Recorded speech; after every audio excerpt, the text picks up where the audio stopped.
Welcome my dear student, बादल academy में आप सभी का स्वागत है। हमारा यह शिक्षण संस्थान बिहार के भागलपुर ज़िले से चल रहा है।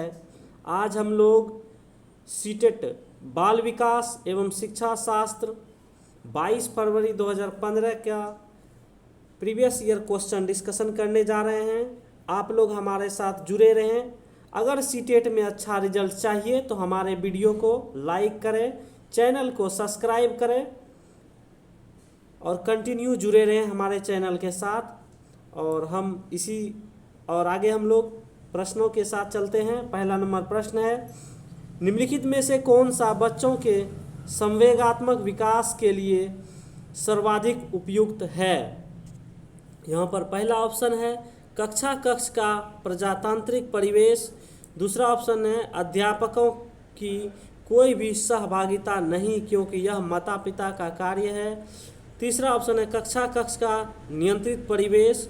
चौथा ऑप्शन है कक्षा कक्ष का अधिकारवादी परिवेश। यहाँ पर राइट ऑप्शन हो जाएगा ऑप्शन नंबर 1, कक्षा कक्ष का प्रजातांत्रिक परिवेश। अगला प्रश्न संख्या 2 है, निम्नलिखित में से कौन सा एक उपयुक्त रचनात्मक आकलन का कार्य नहीं है। पहला ऑप्शन है खुले अंत वाले प्रश्न। दूसरा ऑप्शन है परियोजना। तीसरा ऑप्शन है अवलोकन। चौथा ऑप्शन है विद्यार्थियों का योग्यता क्रम निर्धारित करना। यहाँ पर राइट ऑप्शन हो जाएगा ऑप्शन नंबर 4, विद्यार्थियों का योग्यता क्रम निर्धारित करना। अगला प्रश्न संख्या 3 है, एक प्रभावशाली अध्यापिका होने के लिए यह महत्वपूर्ण है।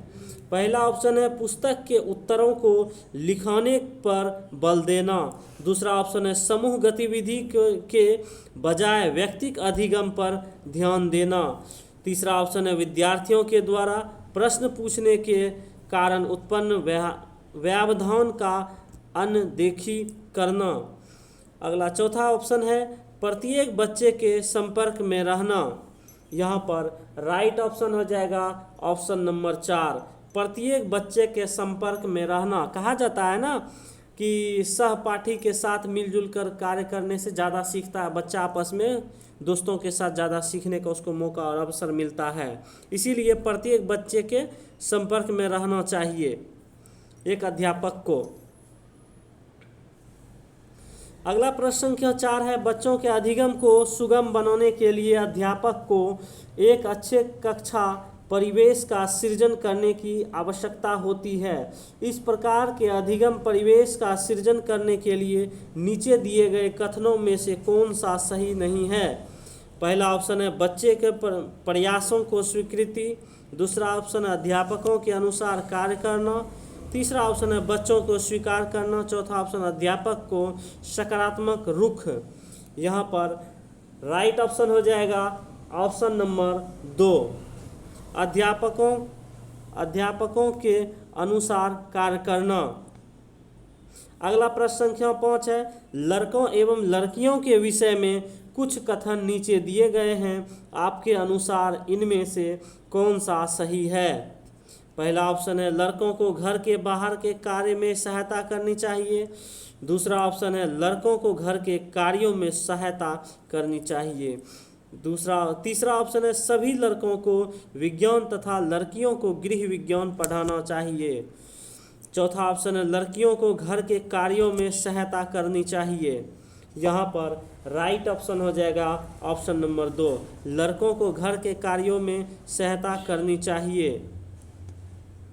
अगला प्रश्न संख्या 6 है, एक बच्चे की कॉपी में लिखने में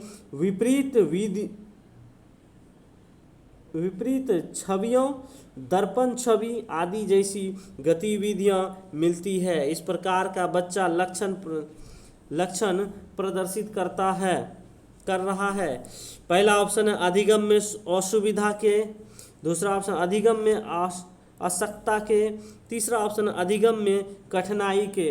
चौथा ऑप्शन है अधिगम में समस्या के।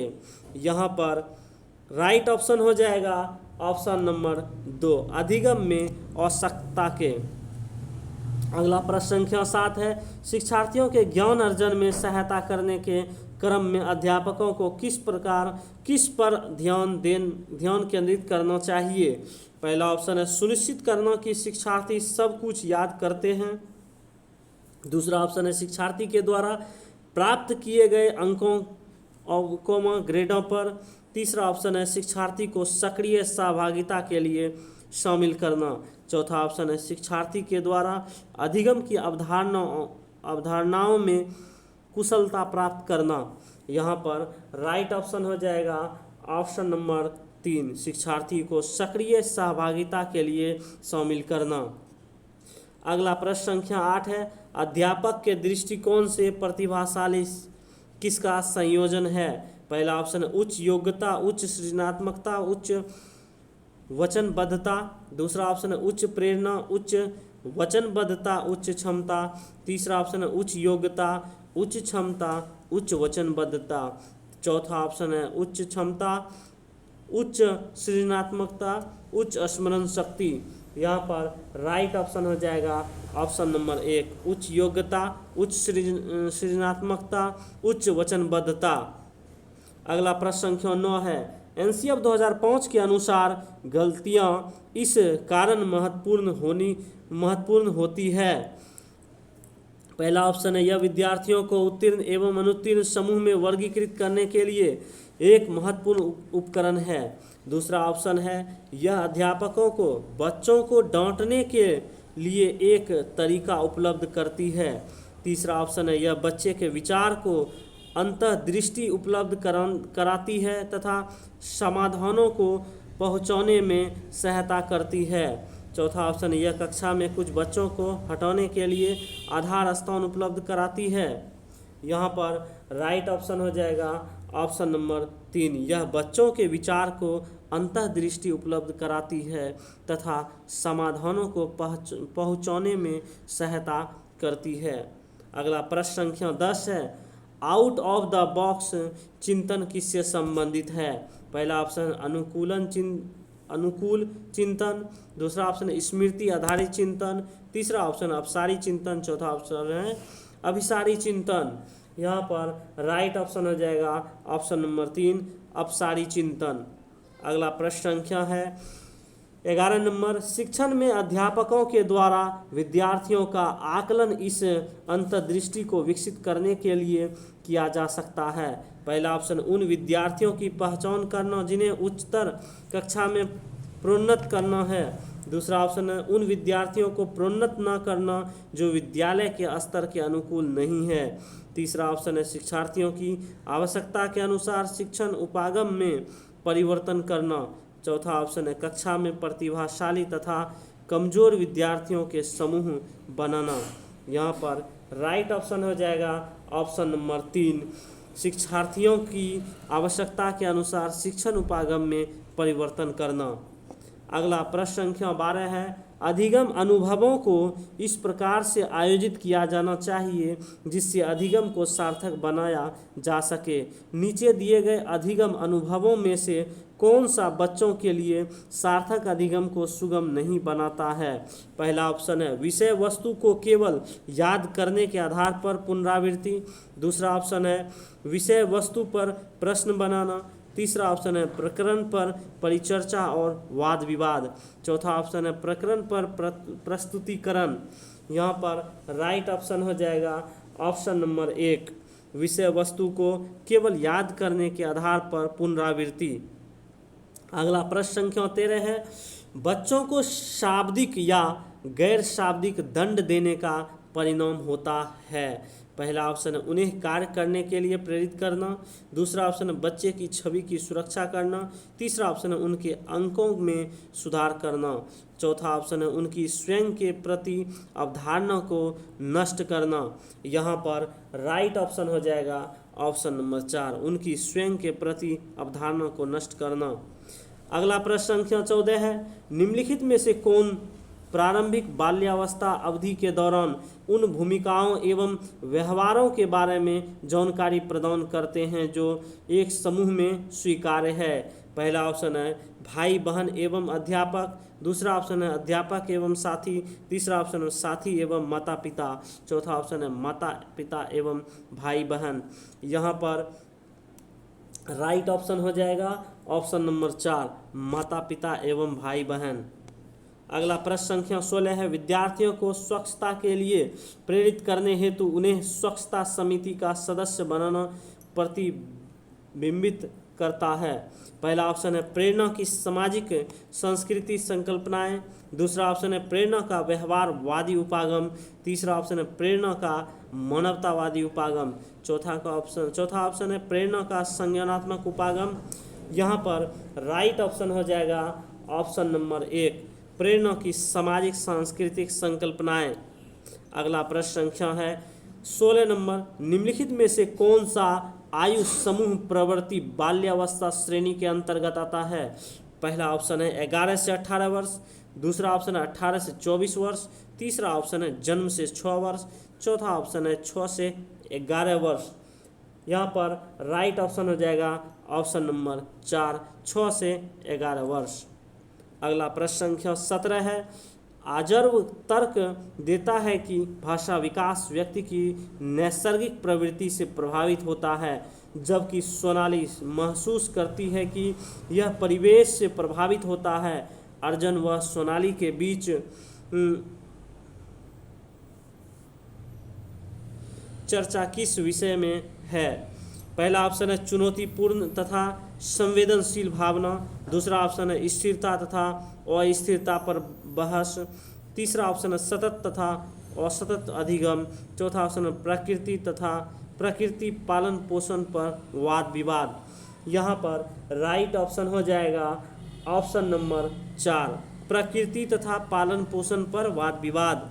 अगला प्रश्न संख्या 18 है, अध्यापिका ने ध्यान दिया कि पुष्पा अपने आप किसी एक समस्या का समाधान नहीं कर सकती, फिर भी वह एक वयस्क या साथी के मार्गदर्शन की उपस्थिति में ऐसा करती है। इस मार्गदर्शन को कहते हैं पार्श्वकरण, दूसरा ऑप्शन है पूर्व क्रियात्मक चिंतन, तीसरा ऑप्शन है समीपस्थ विकास का क्षेत्र, चौथा ऑप्शन है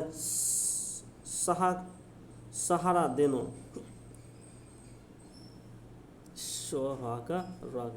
सहारा देना। यहाँ पर राइट ऑप्शन हो जाएगा ऑप्शन नंबर 4, सहारा देना।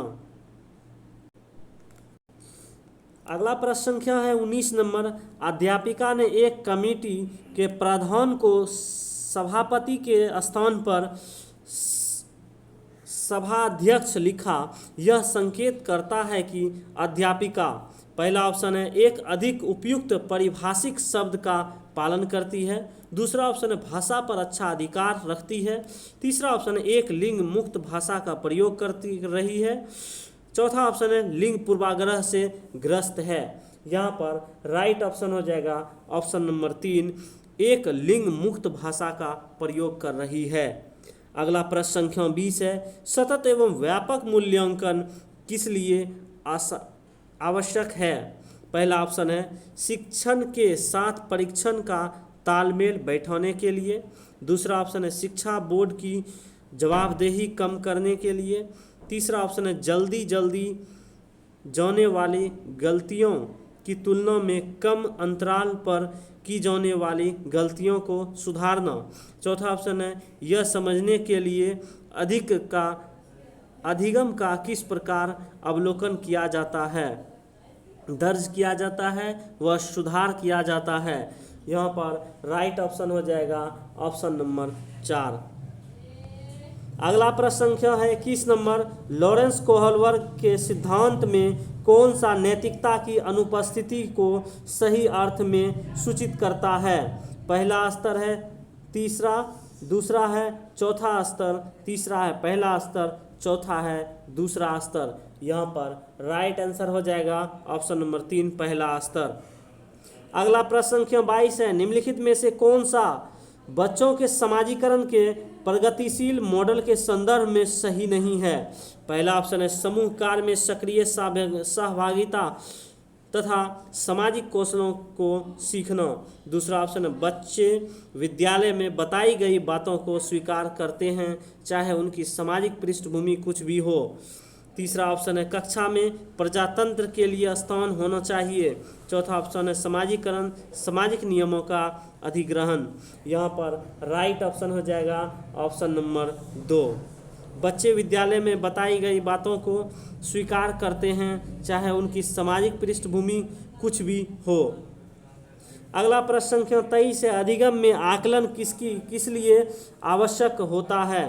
पहला ऑप्शन है ग्रेड एवं अंकों के लिए। दूसरा ऑप्शन है जांच परीक्षण के लिए। तीसरा ऑप्शन है प्रेरणा के लिए। चौथा ऑप्शन है पृथक और श्रेणीकरण के उद्देश्य को प्रोत्साहन देने के लिए। यहाँ पर राइट ऑप्शन हो जाएगा ऑप्शन नंबर 3 प्रेरणा के लिए। अगला प्रश्न संख्या 24 है प्रचलित योजनाओं में नई जानकारी जोड़ने को किस नाम से जाना जाता है। पहला ऑप्शन है समायोजन। दूसरा ऑप्शन है साम्य धारण। तीसरा ऑप्शन है आत्मसातकरण। चौथा ऑप्शन है संगठन। यहाँ पर राइट ऑप्शन हो जाएगा ऑप्शन नंबर 3 आत्मसातकरण। अगला प्रश्न संख्या 25 नंबर है हम सभी अपनी बुद्धि प्रेरणा अभिरुचि आदि के संदर्भ में भिन्न होते हैं यह सिद्धांत संबंधित है। पहला ऑप्शन है व्यक्तिक भिन्नता से। दूसरा ऑप्शन है बुद्धि के सिद्धांतों से। तीसरा ऑप्शन है वंशानुक्रम से। चौथा ऑप्शन है पर्यावरण से। यहाँ पर राइट ऑप्शन हो जाएगा ऑप्शन नंबर 1 व्यक्तिक भिन्नता से। अगला प्रश्न संख्या 26 है वंचित समूहों के विद्यार्थियों को सामान्य विद्यार्थी के साथ साथ पढ़ाना चाहिए इसका अभिप्राय है। समावेशी शिक्षा पहला ऑप्शन है। दूसरा ऑप्शन है विशेष शिक्षा। तीसरा ऑप्शन है एकीकृत शिक्षा। चौथा ऑप्शन है अपवर्जक शिक्षा। यहाँ पर राइट ऑप्शन हो जाएगा ऑप्शन नंबर 1 समावेशी शिक्षा। अगला प्रश्न संख्या 27 है कोई भी नाराज हो सकता है यह आसान है परंतु एक सही व्यक्ति के ऊपर सही समय पर सही उद्देश्य के लिए तथा सही तरीके से नाराज होना आसान नहीं है यह संबंधित है संवेगात्मक विकास से। दूसरा ऑप्शन है सामाजिक विकास से। तीसरा ऑप्शन है संज्ञानात्मक विकास से। चौथा ऑप्शन है शारीरिक विकास से। यहाँ पर राइट ऑप्शन हो जाएगा ऑप्शन नंबर 1 संवेगात्मक विकास से। अगला प्रश्न संख्या 28 है विकृत लिखावट से संबंधित लिखने की योग्यता में कमी किसका एक लक्षण है। पहला ऑप्शन है डिस्ग्राफिया। दूसरा ऑप्शन है डिस्प्रैक्सिया। तीसरा ऑप्शन है डिस्कैलकुलिया। चौथा ऑप्शन है डिसलेक्सिया। यहाँ पर राइट ऑप्शन हो जाएगा ऑप्शन नंबर 1 डिस्ग्राफिया। अगला प्रश्न संख्या 29 है पियाजे के सिद्धांत के अनुसार निम्नलिखित में से कौन सा व्यक्ति के संज्ञानात्मक विकास को प्रभावित नहीं करेगा। पहला ऑप्शन है भाषा। दूसरा ऑप्शन है सामाजिक अनुभव। तीसरा ऑप्शन है परिपक्व। चौथा ऑप्शन है क्रियाकलाप। यहाँ पर राइट ऑप्शन हो जाएगा ऑप्शन नंबर 2 सामाजिक अनुभव। अगला प्रश्न संख्या 30 है इनमें से कौन सा त्रितंत्रीय सिद्धांत में व्यवहारिक बुद्धि का अभिप्राय नहीं है। पहला ऑप्शन है पर्यावरण का पुनर्निर्माण करना। दूसरा ऑप्शन है केवल अपने विषय में व्यवहारिक रूप से विचार करना। तीसरा ऑप्शन है इस प्रकार के पर्यावरण का चयन करना जिसमें आप सफल हो सकते हैं। चौथा ऑप्शन है पर्यावरण के साथ अनुकूलन करना। यहाँ पर राइट ऑप्शन हो जाएगा ऑप्शन नंबर 2। इस तरह हमारा 1 से लेकर 30 तक का बाल विकास का प्रीवियस ईयर क्वेश्चन समाप्त हुआ और इसी तरह का वीडियो मिलता रहे इसके लिए हमारे चैनल से जुड़े रहें। धन्यवाद।